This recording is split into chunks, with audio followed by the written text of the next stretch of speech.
it's Natalie for Cherry on Top today, and my nephew, Wallace Oliver, is making his scrappy debut today. Look at those chunky cheeks, y'all. I am going to scrapbook him, and I'm going to tell you how I'm combining two collections or two companies to kind of give it my own vibe. So I'm not super into a lot of the baby collections, not a lot of pastels, not a lot of like random animals. Wally, as we call him, loves dinosaurs, even if he doesn't know it yet. So I picked up the Dynamite collection from EcoPart. It's a new collection. I think Lori Whitlock designed it. So I'm going through the 6x6 paper pad here, and I'm just picking 3 papers. And I go with the solid navy blue, the solid orange, and then the one that's like a white background with a bunch of little dinos on it, right? But I kind of want to give it my own vibe. I want to give it a bohemian vibe. Sorry about that earthquake. So I cut all of those papers into some circles using a circle die that is like got little circles cut out of the edge, dotted circle dies. And I'm going to kind of cluster them along the middle here.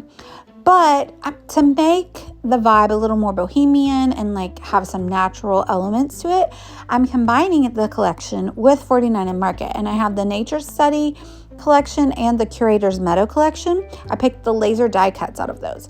So I'm going to talk about combining 2 different designers and 2 different collections to kind of give it your own vibe, right?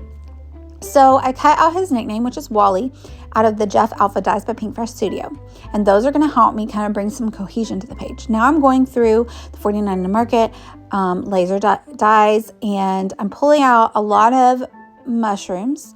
And I'm pulling out, let's see, what am I doing here? Oh, there was one thing, it says, oh, my happy heart. Because like, I have been waiting to meet Ansi for so long, and he is just the most perfect little angel, and I love him so much.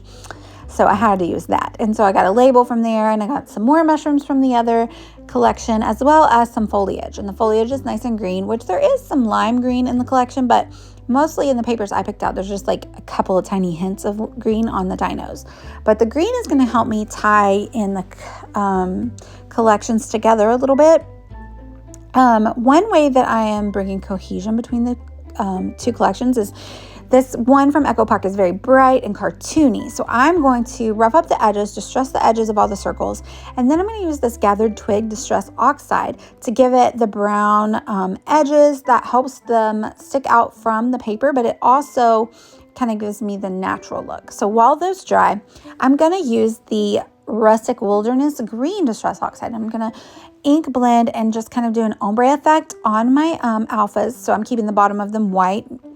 But doing green on my alphas will help kind of bring the paper element, which the alphas are paper, like the pattern paper, in with the die cut element, which are green, which are pretty much the only green on the page. So I feel like that helps bring some like links throughout the page and some cohesion. So now I'm going to back each of the die cuts with their craft background, which again, this helps because I inked up all the edges of everything else with brown ink. So it kind of mimics that and it gives the natural look. Craft paper is very natural, like elemental maybe. And yeah, I'm loving it. So this background paper is from Simple Stories. It's one of their basics, which is like a wood grain, and like the other sides are ledger papers. So now I'm just going to place all the circles, kind of see aesthetically where I'd like them. The bits that have chunks out, obviously I'm going to cover them up, but I want to make sure there's an even distribution of the dino papers and just see where everything sets before I commit to sticking everything down. You can see all the details of this page on the A Cherry on Top blog today. I will also link down below with my affiliate links if you want to pick up any of these products or just go shopping in general. All of their Halloween stuff is on sale today. And they have a lot of cute Christmas stuff in if you're ready to start thinking about your Christmas crafts. So I had a lot of fun making this page though. My son Lachlan is obsessed with his cousin, and he saw this page and he was like, oh, it's cute. Next, will you scrap a picture of me and him? And I'm like, oh, okay. So that is a tall order coming up next. It will have to be Lachlan and Wally. I have a bazillion photos, of course, so we will probably be seeing some pocket pages being made as well. So I decided to start committing to sticking everything down. So I'm just using my HEG gun and making sure to apply enough adhesive that it stays. And yeah, I did split that circle because I figured, well, I can, and it will just give the little pop of color I need up here at the top. And so now that I've got the photo and the paper stuck down, I'm going to start using all of the die cuts to just embellish and stick in the little nooks and crannies and give it a really nice whimsical feel. These laser die cuts from 49er Market are so fabulous. There's no white border on them, which is another reason that I really like to ink up the circles. Oh, I did decide, so my title, because he has his full name in the photo, so I thought that we would introduce his nickname. So it's going to say, "Hi, I'm Wally." So I just pulled that little frame out from one of the die cuts as well. I'm backing it. And then I'm going to use those little puffy alphas from Pink Fresh Studio. And I'm going to pull out the green ones to make just the little "Hi, I'm," and then his nickname Wally down below. Again, those are the Jeff alphas from Pink Fresh. I love when they come out with new alpha dies. I'm obsessed with their alpha dies. I love them. Highly recommend, and I'll link those down below, and I'm pretty sure they're still in stock. I think I checked today. Use my tiny attacher. I decided to rough up the edges on that one too, just so it would kind of vibe with everything else. That is a blue label that I picked, and then the other one there where I'm adding the alphas, it was a frame, but then I backed it because I needed it to be backed.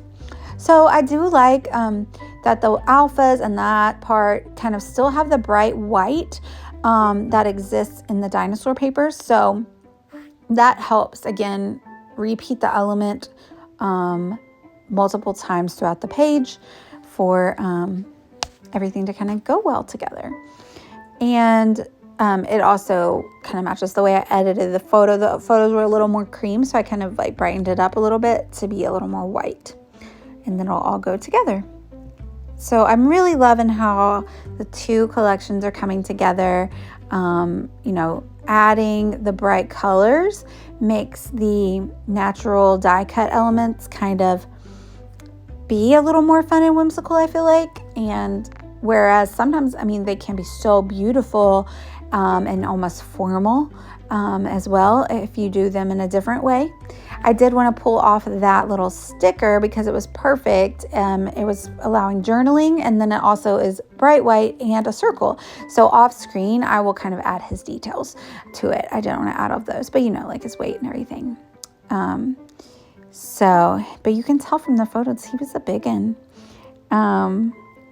He's so precious. He's like a month old now, and he just left my house for a visit, and he's just perfect. It makes me remember when my little ones were small, and I miss it so much. My oldest is about to be 11, so it's nice to be able to enjoy a nephew so much later. My brother and I are 10 years apart, so that kind of is why that fell that way. So my son is about the same age as I was when my brother was born, so that's fun. And yeah, I'm just sticking the little leaves around and the mushrooms. I even added a couple of little green beetles because I wanted to add a little bit more green, and the beetles were kind of cute. And there were probably beetles around when the dinosaurs were around, right? I'm really happy with how this layout turned out. Let me know if you have any questions. Like I said, I'll link the blog down below to A Cherry on Top, as well as the affiliate links if you would like to shop.